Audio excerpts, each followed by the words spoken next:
Hello दोस्तों, ये है 9 अगस्त का क्वेश्चन आंसर डिस्कशन सीरीज। देख लेते हैं पहला क्वेश्चन क्या है यहाँ पर। पहला यहाँ पर बोल रहा है that several state government have not met the key requirement in food security legislation which empower the common person in securing subsidised food. बहुत स्टेट्स ने अपने रिक्वायरमेंट्स को मेट नहीं किए हैं under the food security legislation, जो कि centre ने पास किया था एनएफएसए के अंडर में, है ना। और जो क्या नॉर्मल पीपल को एम्पावर करता है, जिससे कि नॉर्मल पीपल सब्सिडाइज्ड फूड को सरकार से ले सके, ठीक है।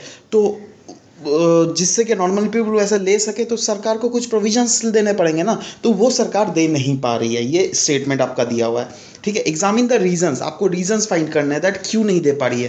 पहले तो इसको डिकोड करेंगे, वो पहला पार्ट होगा, ये वाला दूसरा पार्ट होगा, है ना। And discuss why all the provisions of the food security legislation should be implemented bye all states. क्यों ये वाई वाला पार्ट जो है ये थर्ड पार्ट है। क्यों ये वाला ये सारे प्रोविजंस हर एक स्टेट में इम्प्लाई होने चाहिए, वो आपको पूछ रहा है थर्ड वाले पार्ट में, ठीक है। तो पहले वाले में पहले देखिए, इसमें तो रीजंस पूछा है ये हम लोग, और इसको वाई वाला पार्ट अच्छे से हमको दिख रहा है, पर पहले वाले को डिकोड करते हैं। देखिए पहले वाले में दोस्तों फूड सिक्योरिटी लेजिस्लेशन ये एक अपने में कीवर्ड है, ठीक है। तो इसका आप लोग हो सके तो एक बार जस्ट लिख लीजिए दैट ये होता क्या है ना, और कब आया था, ठीक है, वो लिख लीजिएगा। और दूसरे में सेवरल स्टेट गवर्नमेंट ने नहीं रिक्वायरमेंट फुलफिल कर पाए हैं, ठीक है। तो वो रिक्वायरमेंट जो क्या क्या है ना, बोला है ना दैट, एक मिनट, दैट सेवरल स्टेट में not met the key requirement, वो रिक्वायरमेंट क्या क्या है वो आपको बताना है, समझ रहे बात। तो वो मतलब पहला पार्ट में एनएफएसए का डेफिनेशन लिख लीजिए और उसका रिक्वायरमेंट वो ये बोल दीजिए दैट रिक्वायरमेंट क्या क्या था इस गवर्नमेंट के लिए, ठीक है। उसके बाद मतलब ये हो गया, पहला पार्ट डिकोड हो गया आपका। दूसरा में रीजंस आप बोल दीजिए दैट क्यों नहीं हुआ, और तीसरा वाई, है ना। तो तीनों चीज़ देखते हैं हम लोग आगे बढ़ते हुए। देखिए पहले जैसे मैंने बोला एनएफएसए के बारे में थोड़ा लिख लेते हैं दैट एनएफएसए जो है ये 2013 में एक्ट आया था। ये गवर्नमेंट एक्ट है which assure the food security to the poor and needy people with attractive and lenient prices for food items like rice, wheat etcetera at very cheap prices. हाँ वही, मतलब जैसे भी आपको लिखना है यार लिख दो। मैंने एक चीज़ रिपीट कर दिया, शायद मेरा ही गलती है। एनीवेज मतलब रिपीट मतलब क्या, मैंने दो बार लिख दिया इसको, लीनियंट प्राइस, चीप प्राइस, है ना। उसको आप एक बार ही लिख देना, है ना, गलती मेरी है इधर। तो एनीवेज अब देख लेते हैं जो पहला पार्ट में ही जो इसका स्टेटमेंट ही अभी डिकोड कर रहा है, लेकिन हाँ उसमें रिक्वायरमेंट्स भी बोला था ना। रिक्वायरमेंट देख लेते हैं क्या क्या है। ग्रीवांस रिड्रेसल सिस्टम, जिससे कि लोगों का ग्रीवांस को रिड्रेसल किया जाए, ये रिक्वायरमेंट है, लेकिन एनएफएसए एक्ट के अंडर है ये, दैट हर जगह में सेटअप करना है, बट वो अभी तक सेटअप नहीं हुआ है, ठीक है। तो ये सारे रिक्वायरमेंट्स है। इंक्लूजन ऑफ नीडी पीपल, है ना, मतलब वैसे लोग जो क्या अंडर पॉवर्टी आते हैं तो उनको इंक्लूड करना है, ऐसा इसके तहत प्रोविजन है, बट वो भी नहीं किया गया। मतलब ये सब सारा हम प्रोविजंस यू नो डील में कर रहे हैं। साथ ही साथ poor quality of food delivery system भी ऐसा होना चाहिए था जिससे क्या अच्छे से मतलब रिस्पेक्टिवली जिससे फूड रॉट ना हो जाए, मतलब सड़ ना जाए, वैसा कुछ डिलीवरी सिस्टम लाने का प्रोविजन है, बट वो सब अभी नहीं हुआ है। बट एनीवेज ये सब तो प्रोविजन है। Poor monitoring mechanism of the state food mechanism, है ना, मतलब मॉनिटरिंग मैकेनिज्म जिससे स्ट्रांग रहे, ऐसा भी प्रोविजन था। दैट है जो भी स्टेट फूड्स कमीशन के पास जो फूड आता है उसको मॉनिटर करना है सरकार को, बट सरकार मॉनिटर करने में असक्षम रही है, ठीक है। तो ये सारे हमारे प्रोविजंस एनएफएसए के अंडर है। अब देख रहे हैं नेक्स्ट रीजंस, क्या क्या रीजंस है जिससे क्या ये सब नहीं हो पा रहा है, ठीक है। जैसे पॉलिटिकल विल लैकिंग, ये सब सारे आर्टिकल आप पढ़िएगा ना, आर्टिकल में ही सब कुछ लिखा हुआ है, लेकिन ओवरऑल, ठीक है। एक तो पॉलिटिकल विल लैकिंग कर रहा है ना। पॉलिटिक्स मतलब लोग सिर्फ वोट बैंक के लिए ही काम आते हैं, ठीक है। बाद में जब काम का बात हो तो नहीं करते हैं, ठीक है। इनफैक्ट लीक हो जाता है बहुत सारे, वो भी हम लोग देखेंगे। एलिस्ट ऑफ फंड रिक्वायरमेंट, है ना, स्टेट्स बोलती है हमारे पास फंड, हमको फंड चाहिए, बट एक्चुअली मतलब स्टेट बोलती है हमारे पास फंड नहीं है, फंड दो, उसके बाद ही हम यहाँ सारे इंफ्रास्ट्रक्चर्स को तगड़ा कर सकते हैं, ठीक है। मतलब ये सब तो फालतू का बहाना है, ऑलमोस्ट कुछ नहीं। डिले इन इंफ्रास्ट्रक्चर एडवांसमेंट, जैसे अभी सरकार बोल दी है दैट सबको डिजिटलाइज कर दो, बट अभी भी ऐसा बहुत जगह स्टेट फूड कमीशन है जिसको डिजिटलाइज नहीं किया जा रहा है ना। डिजिटलाइज नहीं किया जा रहा तो आप समझ जाइए लीकेज हो रहा होगा, है ना, यही सब ना होता है। साथ ही साथ स्टोरेज फैसिलिटी की प्रोविजंस नहीं है ना। साथ ही साथ इंक्लूजन एरर है, रिसोर्स लीकेज हो रहा है। इंक्लूजन एरर मतलब जो एक्चुअली नीडी पीपल को इंक्लूड करना है वो हम इंक्लूड नहीं कर पा रहे हैं, है ना। उसके बाद रिसोर्स भी लीकेज हो रहा है। जैसे चावल आता है तो अच्छे वाले चावल पॉलिटिकल खात मतलब पॉलिटिकल पीपल ही खा लेते हैं अच्छे वाले चावल सब, ठीक है, बूढ़े गंदे वाले चावल सब लोगों को, गरीबों को दिया जाता है ना। Lack of coordination between centre and state to ensure effectiveness of policy. अगर ठीक से सेंटर भी अगर कोऑर्डिनेट करे तो बहुत कुछ हो सकता है, क्योंकि देखिए बहुत सारे चीज़ें ऐसे हैं ना जो कि स्टेट सब्जेक्ट में गिरता है, ठीक है, बट ऐसा नहीं है दैट सेंटर कुछ भी रेगुलेट नहीं कर सकता क्योंकि सुप्रीम कोर्ट आए बीच बीच के उसमें सुप्रीम कोर्ट के डिसीजंस में आते रहता है दैट सेंटर को अपने में कदम उठाना चाहिए। जब स्टेट कुछ नहीं कर रहा है सेंटर को आके फटकार लगाना चाहिए, बट सेंटर भी नहीं फटकार लगाती है क्योंकि उसको डर लगता है यार अब कुछ भी करेंगे तो फिर स्टेट लोग बोलेगा दैट हम फेडरल स्ट्रक्चर को बर्बाद कर रहे हैं, ठीक है, इसलिए भी सेंटर भी बचती है अपने आप को, बट वैसा नहीं करना चाहिए। वही ना बोला जा रहा है दैट लैक ऑफ कोऑर्डिनेशन है सेंटर और स्टेट के बीच में। फेयर प्राइस शॉप को ले लीजिए दोस्तों, इन लोग का भी रेगुलेशन बहुत पुअर है। फेयर प्राइस शॉप से भी काफ़ी ज़्यादा लीकेज होता है, ठीक है, मतलब फेयर प्राइस शॉप से ही ना ultimately national food security act के अंडर जितने भी सब कुछ मिलता है वही सब फेयर प्राइस शॉप ही ना अवेलेबल करवाता है गरीबों को, बट वहीं पर लीकेज हो जाता है, ठीक है, वो उसका ही रेगुलेशन ठीक से कोई करने वाला नहीं है, ठीक है। तो ये सब हम रीजंस दे सकते हैं। अब नेक्स्ट पार्ट, थर्ड पार्ट पूछा था why provision should be implemented, क्यों इम्प्लीमेंट हमें करना चाहिए ये सारे, क्योंकि हमारे कॉन्स्टिट्यूशन में लिखा है दैट सरकार को as a welfare state treat करना है, मतलब सरकार अपने पीपल के लिए वेलफेयर एक्टिविटी सब समय करेगी, ठीक है, तो इसीलिए हमें इम्प्लीमेंट करना चाहिए to ensure that no one goes hungry and malnutrition. हमारे देश में इतना मैल न्यूट्रिशन प्रॉब्लम है, ठीक है, इस सब इस साथ ही साथ सरकार का ये मोटिव है दैट कोई हंग्री ना सोए, ठीक है, तो इसीलिए लोगों को एटलीस्ट फूड तो अवेलेबल करवा दो जिससे वो लोग भूखा पेट ना सोए, ठीक है। साथ ही साथ to ensure the grievance redressal, मतलब उन लोग के जो ग्रीवांस है उसको रिड्रेस करने के लिए। Comply with the SDG goals, मतलब सस्टेनेबल डेवलपमेंट गोल्स में भी ये सब दिया हुआ है that to end poverty, to end hunger, है ना, और ये सब गोल को पाने के लिए तो हमें पहले नेशनल फूड सिक्योरिटी एक्ट जो है उसको अच्छे से इंप्लीमेंट करना ही पड़ेगा ना। 100% उसका इम्प्लीमेंटेशन होना चाहिए जिससे हर एक नीडी पीपल को मिल जाए, जिससे वो जो इंक्लूजन एरर जो होता है वो चीज़ हम लोग मतलब एक्सक्लूजन एरर जो होता है वो चीज़ एकदम निल कर दे, ठीक है। साथ ही साथ to command over the indicators like IMR MMR, मतलब infant mortality rate, maternal mortality rate और भी जितने सारे मोर्टालिटी रेट सब कुछ घुसा दीजिएगा और बोलिएगा उन लोग का जो इंडिकेटर्स है, जो हमारे ये सब इंडिकेटर्स ये बहुत ज़्यादा हम लोग मतलब इंडिया दो डेवलप कर रहा है, हम लोग बोलते हैं दैट सबसे ज़्यादा हम लोग हमारा डेवलपिंग नेशन है, पर तब भी कहीं ना कहीं हम ये सब जगह में बहुत पीछे छूट गए हमारे आजू बाजू देशों के रिस्पेक्टिवली, जैसे नेपाल भूटान, ये सब से भी हम लोग पीछे हैं कुछ कुछ इंडिकेटर्स में, ठीक है, तो इसलिए हम लोग को इंडिकेटर्स में इस सबको स्ट्रॉन्ग पाना है ना। और इसको स्ट्रॉन्ग कैसे कर सकते हैं, अगर हम एटलीस्ट गरीबों को फूड पहुंचा सके अच्छे तरीके से। Eliminate the existing fraud and corruption cases in PDS, जो भी अभी रिसेंटली मतलब अभी तक लीकेज केसेस आते हैं, फ्रॉड्स केसेस आते हैं, है ना, करप्शन देखा जाता है, ठीक है, तो वो सब कुछ हमें जिससे छुटकारा पा सके, इसलिए हमें ये सब प्रोविजंस NFSA का प्रोविजन सारे इंप्लीमेंट करने हैं, है ना। मतलब जो क्वेश्चन में पूछा है आप सिंपल का आंसर दे दो, है ना। This was about it. Okay, हाँ गाइज, एक चीज़ मैंने ये भी इंक्लूड कर दिया था, वैसे लोग जो नए नए जुड़ रहे हैं उनके लिए मैं बता दे रहा हूँ इस चैनल के साथ बहुत सारे जो कोर्सेज अवेलेबल है इस चैनल में, वो एक डेली न्यूज़ एनालिसिस आप देख सकते हो, हिंदू PIB और इंडियन एक्सप्रेस से न्यूज़ लिया जाता है, और साथ ही साथ मेंस के क्वेश्चन आंसर्स डिस्कस करते हैं जो कि अभी कर रहा हूँ मैं, ठीक है। साथ ही साथ एथिक्स के केस स्टडी, ये डेली बेसिस में नहीं है, बट जब मतलब एटलीस्ट हफ्ते में 2-3 बार तो हो ही जाता है ना। साथ ही साथ या फिर ऐसे या फिर क्वेश्चन आंसर्स डिस्कशन एथिक्स के, ठीक है, आज क्वेश्चन आंसर डिस्कस करने वाला हूँ मैं। नेक्स्ट इज ऐसे राइटिंग डिस्कशन, ये होता है वीकली, है ना, मतलब एक महीना में 4 बार होता है ये। डेली MCQ सीरीज़ दोस्तों, ये डेली का सीरीज़ है, बट अभी थोड़ा लैग चल रहा है, but anyways I will cover up that also, ठीक है। तो ये सब सारे प्रोविजन मतलब चल रहे कोर्सेज, है ना, अगर आप चाहते हैं तो आप देख सकते हैं, वो सारे कोर्सेज मेरे इसमें अवेलेबल है। हाँ, अगर और किन्हीं को अगर प्रॉब्लम होगा दैट कोई नए जुड़ रहे हैं और उनको क्वेश्चन आंसर समझने में दिक्कत आ रही है, तो वो मेरे इतने सारे पुराने वीडियोज़ है वो सारे देख लो, बहुत सारे मतलब अच्छे से ट्रिक्स व्रिक्स समझा दिए गए हैं, तो वो आप इनकॉर्पोरेट कर सकते हो। एनीवेज, चलिए 4th नंबर क्वेश्चन देख लेते हैं। A comprehensive new survey shows that preschool are ubiquitous in Indian village. Okay.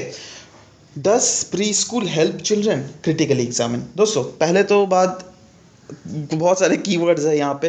एक प्री स्कूल है, बहुत बड़ा कीवर्ड है ना, जो मतलब बहुत जनों को समझ में नहीं आएगा। यूबिक्विटस क्या होता है ये भी नहीं समझ में आएगा, बहुत जनों को समझ में आएगा, आई एग्री, बट अगर नहीं समझ में आता तो बोल देना। वो प्री स्कूल वो वाला फेज होता है जब, देखिए 6 क्लास से 14 ईयर्स तक हम बोला जाता है दैट सरकारी स्कूल में दैट इज़ फंडामेंटल राइट है ना। बट 6 क्लास से नीचे वाला को जो जिस स्कूल में डाला जाता है ना, जो कि आंगनवाड़ीज पढ़ा है, आंगनवाड़ीज के द्वारा शिक्षा प्राप्त किया जाता है, उसको कहते हैं प्री स्कूल। मतलब स्कूल होता है आपका जाके नॉर्मल प्राइमरी स्कूल, जो कि 1 से 8 तक होता है ना, और 1 से उसके बाद 12 तक, वो तो नॉर्मल स्कूल हुआ। और ये प्राइमरी स्कूल हुआ, ये सेकेंडरी स्कूल हुआ 8 से 12 तक। और इससे जो नीचे आएगा, मतलब 6 साल से जो नीचे प्रोविज़न है, उस स्कूलिंग को कहते हैं प्री स्कूल। जहाँ और ये प्री स्कूल का जो नॉलेज दिया जाता है सरकार के द्वारा, ये दिया जाता है थ्रू आंगनवाड़ीज़, डिफरेंट आंगनवाड़ीज़, ठीक है। सो वो प्री स्कूल देखा जा रहा है इंडियन के विलेजेस में यूबिक्विटस है, मतलब बहुत है, मतलब कमी नहीं है, ठीक है। यूबिक्विटस मतलब यही होता है। तो एक सर्वे के द्वारा ये पता चला, ये एक स्टेटमेंट आपका दिया हुआ है। डस प्री स्कूल हेल्प चिल्ड्रन? क्या प्री स्कूल चिल्ड्रन को हेल्प करता है, ये आपको क्रिटिकली एग्जामिन करना है, ठीक है। मतलब इसका दोनों एंगल लिखना है। हाँ हेल्प करता है, बट नहीं, कुछ कुछ कमियां हैं जिससे चिल्ड्रन को एक्चुअली हेल्प नहीं मिल पा रहा है, ठीक है। दोनों आपको लिखना है। और इसको भी हम लोग डिकोड करते हैं। चलिए इसको देख लेते हैं, आंसर के थ्रू ही देख लेते हैं। अब क्या बोलूँगा मैं, मतलब प्री स्कूल का तो डेफिनेशन आपको लिखना ही है, क्योंकि कीवर्ड है ना। तो प्री स्कूल का तो डेफिनेशन लिखिए। उसके बाद देखिए, प्री स्कूल का मतलब होता है schools for kids below 6 years of age. मतलब ये जनरलिस्टिक टर्म में ले रहा हूँ, लेकिन अब किड्स स्कूल वो सब पैतराबाजी है। मतलब पैतराबाजी इन द सेंस, वो सब हमारा क्रिएशन है, ठीक है। वो प्राइवेट सेक्टर का क्रिएशन है, वो सरकारी सेक्टर का क्रिएशन नहीं है। लेकिन किड्स स्कूल, किड्जी देखते नहीं है बच्चों के लिए, वो सब that is the creation of private sector for पैसा खाने के लिए। Now, preschools, school for children going below 6 years of age, and it helps in forming the base before formal schooling for children. ठीक है, जिससे उनको फॉर्मल स्कूलिंग में जाने से पहले जिससे थोड़ा सा बेस हो जाए, तो उसलिए प्री स्कूल में दिया जाता है। मतलब प्री स्कूल भी काइंड ऑफ किड्स, मतलब किड्स ही जो प्राइवेट सेक्टर का नहीं होता है, वही उसी टाइप का कुछ है, ठीक है। बट इसमें जो मिलता है ना, सरकार जो इससे बच्चों को जो इन एडुकेशन देती है, वो मेनली थ्रू आंगनवाड़ीज देती है, ठीक है। तो वो भी अगर आप चाहो तो लिखना चाह सकते हो। अब क्वेश्चन में स्टेटमेंट में क्या बोला गया था, दैट वो इंडियन विलेजेस में यूबिक्विटस है, मतलब बहुत ज़्यादा है, ठीक है। तो किस लिए है वो हम इस मतलब लिखेंगे। वो मतलब इंडियन विलेजेस में जो ज़्यादा है, वो क्या रीज़न है उसका ज़्यादा होने का। एक तो सोशल कंसर्न, ठीक है। सोशल कंसर्न मतलब एक सरकार का भी कंसर्न रहता है ना यार, बच्चों को कुछ क्योंकि बच्चा ऐसा होता है ना, ये फ्यूचर ऑफ नेशन कहा जाता है, ठीक है। तो बच्चों को अगर अच्छा आप इन्वायरमेंट नहीं प्रोवाइड करोगे, तो उनका फ्यूचर ग्रोथ कैसे होगा, ठीक है। तो इसलिए सोशल कंसर्न के लिए सरकार इसका प्रोविज़न रखा गया है सरकार के द्वारा, ठीक है। नेक्स्ट इज सर्व शिक्षा अभियान के बाद जो इतना ज़्यादा पुश मिला था, मतलब हमारे शिक्षा को इंडिया में, उसके बाद भी बहुत कंसर्न जारी किए गए थे। नहीं भैया, 6 से जो छोटे क्लास के बच्चे वो है, उसको मिलना अनिवार्य है। उसको अगर नहीं मतलब उन लोग को नहीं मिलने से बहुत ज़्यादा प्रॉब्लम होगा। भले ही उसको अभी राइट टू एजुकेशन एक्ट के अंडर नहीं लाया गया है, ठीक है, बट ICDS स्कीम के अंडर, ठीक है, इंटीग्रेटेड चाइल्ड डेवलपमेंट स्कीम का इसका अगर प्रोविज़न आप पढ़िएगा, तो उसमें अच्छे से लिखा हुआ है दैट इसके अंडर 6 ईयर्स से जो कम बच्चों का है, उनको केयर प्रोवाइड किया जाता है थ्रू आंगनवाड़ीज़, है ना।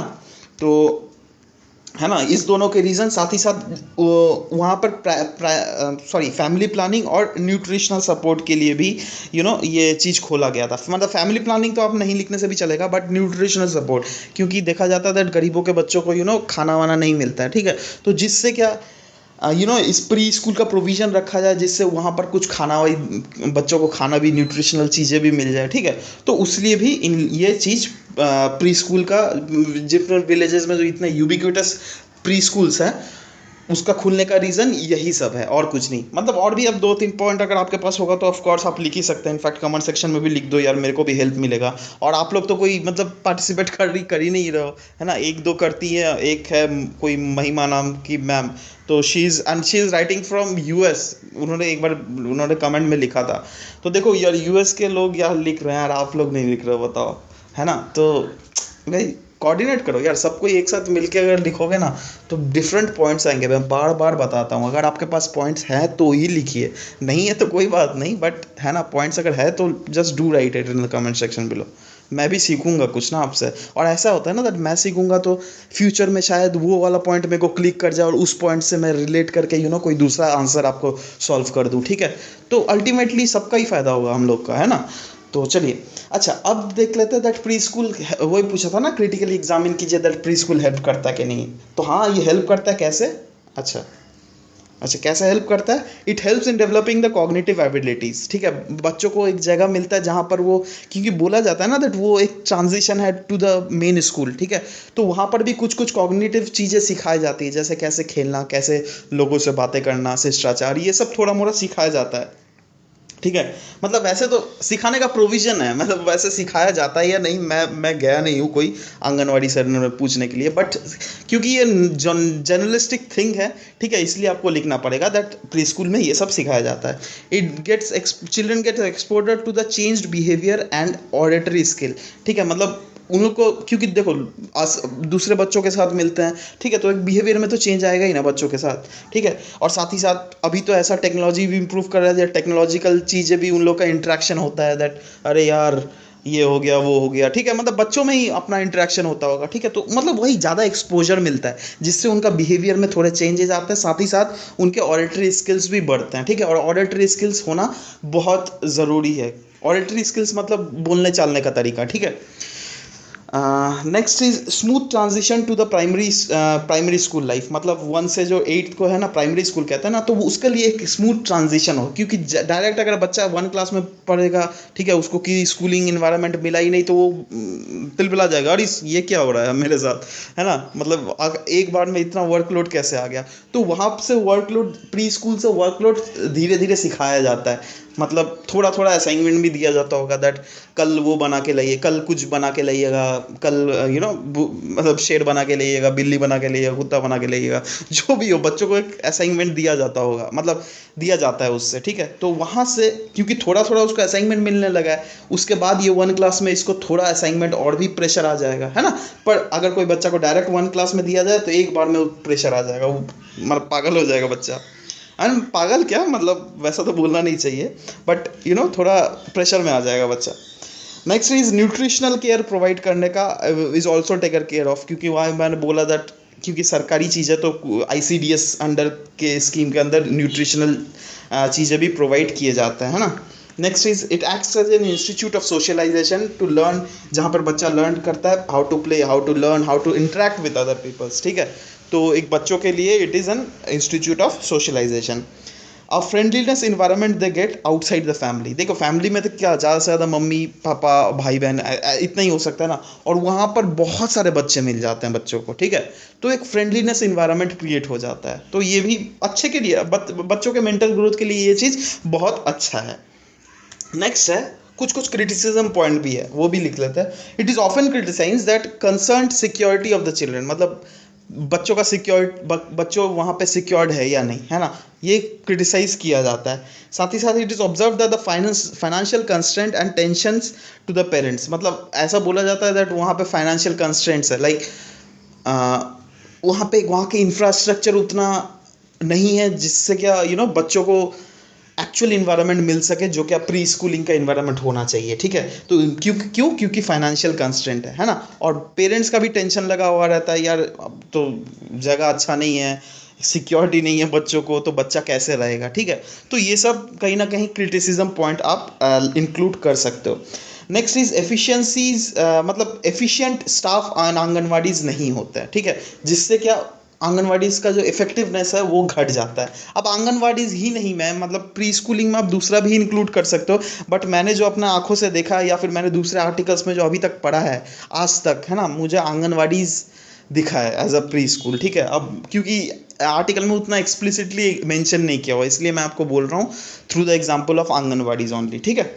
No proper environment for the all round development of child, मतलब जो आपका किड्जी टाइप के स्कूल में अगर जो इन्वायरमेंट मिलता है उनको, वैसा इन्वायरमेंट यहाँ पे बच्चों को नहीं दिया जाता है, ठीक है, जिससे कि उनका ऑलराउंड डेवलपमेंट नहीं हो सकता है। तो these are the point of criticism सिर्फ, है ना, सिर्फ क्रिटिसिज्म। उसके बाद अगर आप कंक्लूजन लिखना चाहो तो उसमें आप लिख सकते हो दैट क्या क्या करना चाहिए जिससे बच्चा का कॉग्निटिव स्किल बढ़ सके, है ना, थोड़ा ज़्यादा लिख देना दर सरकार को ये फलाना डिगना करना चाहिए। साथ ही साथ पेरेंट्स को भी समझना चाहिए दैट सिक्योर्ड, मतलब सरकारी चीज़ है तो प्री स्कूल, मतलब वही, मतलब स्कूल के एडमिनिस्ट्रेशन को भी समझना चाहिए, पेरेंट्स को भी समझना चाहिए, सरकार को भी समझना चाहिए, है ना, सबको इंक्लूड रिलेटेड सारे स्टेक होल्डर्स को पुट करके आप एक कंक्लूजन 3-4 लाइन में बना सकते हो, है ना। मैं कंक्लूजन लिख नहीं रहा हूँ। So guys this was all about it. Next में हम लोग डिस्कस करेंगे आपका जाके एथिक्स के करंट एथिक्स का क्वेश्चन डिस्कशन, ठीक है, क्योंकि अभी टाइम भी हो चुका है और मैं थोड़ी देर बाद लिखता हूँ उसको, ठीक है। Till then bye bye, take care guys and thank you for listening to me, thank you.